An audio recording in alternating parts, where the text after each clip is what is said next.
But hey, Willie, a couple hours ago, I don't know, this show goes on like weeks at a time. A couple of hours ago, we were our meandering little journey. We were talking Great about tagline for the show, by the way.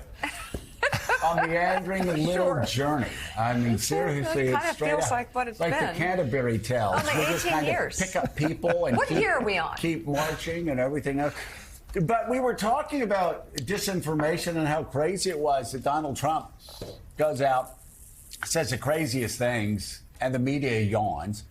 And then Joe Biden, while Donald Trump's talking about sharks and electric boats sinking. Batteries. And batteries. Joe Biden's at D-Day commemoration, the 80th commemoration, does just a really great job. Makes you proud to be an American, like Reagan and other presidents that have done it in the past. All the Republicans can do is they actually create disinformation.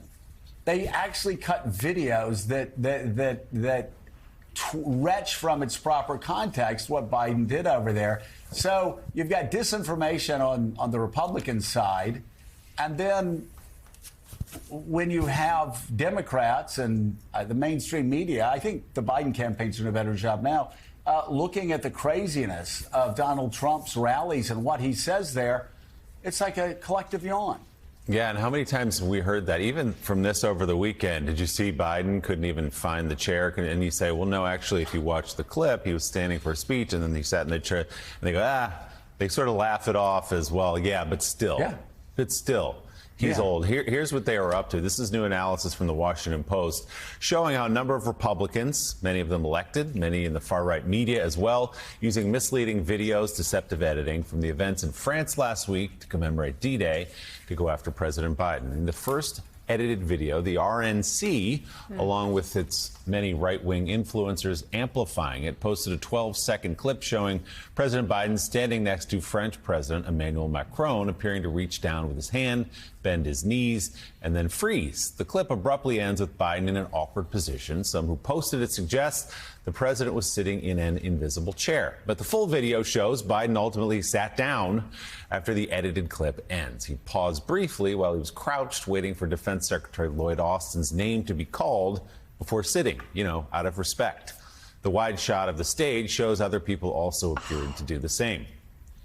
In another edited video, President Biden appears to be pulled away by First Lady Jill Biden as one of the D-Day events still is taking place. The camera then pans over to President Macron as he is greeting veterans. Right-wing accounts claim the president was, quote, pulled away from the event. The full video, though, shows the event had concluded with a service member directing the president and First Lady toward the exit. As the Bidens leave, the president salutes, greets, even stops to chat with a number of veterans before finally leaving. A third edited video circulated by right-wing accounts shows a 6-second clip that appears to show President Biden with his eyes closed, a claim he was sleeping. However, the full video reveals the president momentarily closing his eyes during a translated portion of the speech. He opened his eyes shortly after the edited video ends, unlike former President Trump sleeping during his criminal hush money trial. So why do we go through all this, Joe? Why do we show you the Washington Post? That is their work walking through that. Yeah. Because that is what's happening out there. And that is a message and a narrative that's taking hold many times based on lies and edited video. And Willie, we talk about it all the time.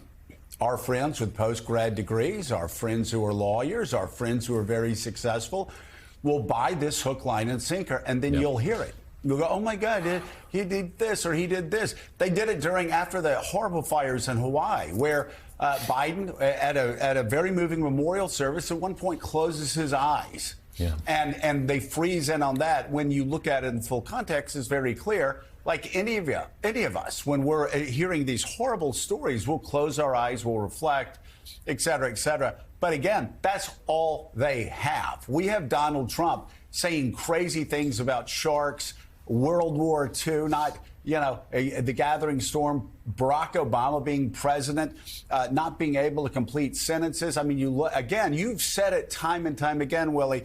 If people have the stomach to do it, they should watch an entire Trump speech, because the non sequiturs, him meandering out into like the pasture And you know, basically, what's my name?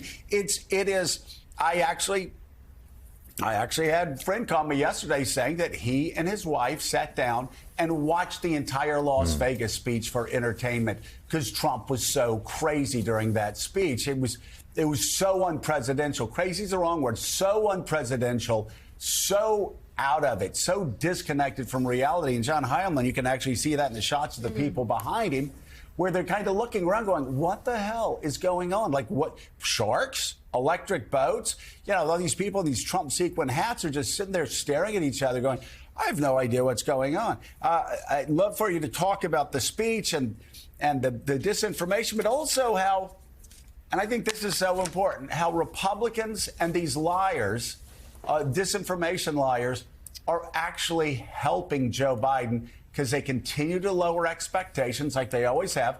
Then Biden goes to the State of the Union. People are shocked.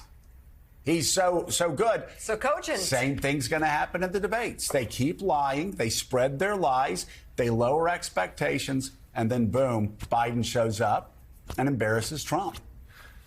All right. So, number one, who's not afraid of sharks and electricity in the water? Are you guys not worried about that? Like, that's the kind of thing. Of course we are. I think about it all the time. Like, if there was a shark and a drowning person and I don't know what I do. I mean, look. Okay, joking. Wow. Secondly, joking. Secondly, I mean, Trump. Yes, you guys are. If you try to watch a Trump speech all the way through, you will be stunned. And it's not just that speech. There's not a Trump speech, not one, when he goes on the campaign trail where you will not find similar kinds of things. Now, that was an extreme example of his bonkersness. I will say, you know, he's a little unhinged in that video for various periods of time. And the non sequiturs really are. You talked about how this show is a little meandering, right? I mean, a lot of the speeches that he does, there is a long walk in the woods several times in each one of those speeches. I think that, Joe, the third thing I'll say about the cheap fakes, just buckle up, everybody, because you have a situation where China, Russia, North Korea, MBS, all regimes that spread a lot of electronic disinformation, they are all on the side of Donald Trump as we head towards November. And the kind of deceptive practices we've seen so far with the video to make Joe Biden look bad, that's going to be nothing compared to what we see when we get to the fall, where there are going to be not just cheap fakes, but deep fakes all over the internet showing all kinds of crazy stuff. So everyone's got to get ready for what the assault on our senses and the disinformation and misinformation we're going to see in the fall. And then finally, Joe, to your last point, I think this goes back to what happened last week. I wrote about it in my column in Puck this week, which is the Wall Street Journal which became part of the disinformation ecosystem here about Joe Biden, I think did do the Biden campaign a favor, and I think the Biden campaign agrees with that, which is not just that they lowered expectations, which, as you said, with the State of the Union, they did. Again, they made it easier for Biden to surmount. They're making it easier. They're going to fall into the same trap again, heading towards the debate in June by talking about how infirm he is, and then if he gives a reasonably good performance in June, he's going to surpass those expectations. But the reaction to the Journal piece was so negative that it kind of served as an object lesson. It kind of reminded people, as a useful corrective.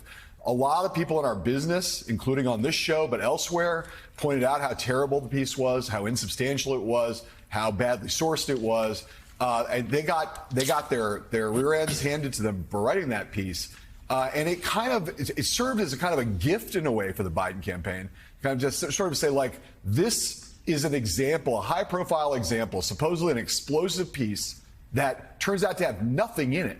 And I do think, at least in the mainstream press, for anybody who's thinking about approaching Biden's age as an issue, which it's a legitimate issue, but that example of last week reminded people, you got to proceed with greater caution. You got to write about this or talk about it on television in a more careful way, because if you do what the Wall Street Journal did, you are going to very quickly have your reputation ruined. And I don't think the people generally still in the mainstream media, at least, want to have that happen to them.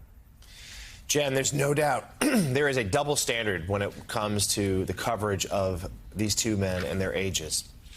Donald Trump, who has a birthday at the end of this week on Friday, is just 3 years younger. than President Biden. That's within the margin of error, if you will. But yet there's so much more coverage of Biden than Trump and his age. And a lot of that is driven by that right-wing media ecosystem, some fair, some not, as we just went through some of the fakes they're using to try to drive that narrative. There are a lot of very anxious Democrats out there who are looking to the debate at the end of this month, saying this is the moment where Biden can sort of put some of these stories to rest, or if he fares poorly, some prominent Democrats have said that they still think that'd be the moment before that he would drop out, that they would replace him at the top of the ticket. I think we recognize that's not going to happen, but that speaks to the level of paranoia among some Democrats. But Jen, don't you also think this debate looming in a few weeks is also a huge test for Donald Trump, where both men will be under the national spotlight and both men will be under a lot of pressure to not just stay upright, but to appear coherent and in charge?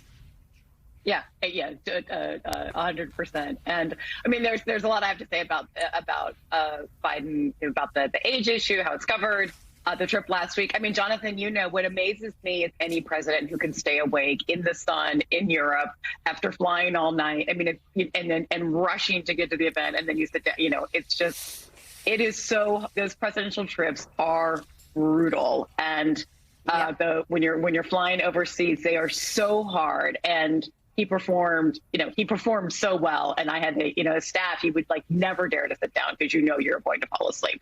So he didn't and it was such a remarkable display, a reminder of the role that America plays in the world. Imagine if Donald Trump and not FDR had been president at the time, what kind of the stake, that just sort of raised the stakes to put it right in the context of the race overall. But on the age, Trump's birthday is Friday. I think a great organizing opportunity for the Biden campaign would be to tell their supporters to have house parties on Friday to watch a Trump speech in full, right? Gather all their friends together. The friends that Joe and Willie were talking about with postgraduate degrees who make jokes about Biden's age, but otherwise might vote for him, to see what a Donald Trump speech is really like.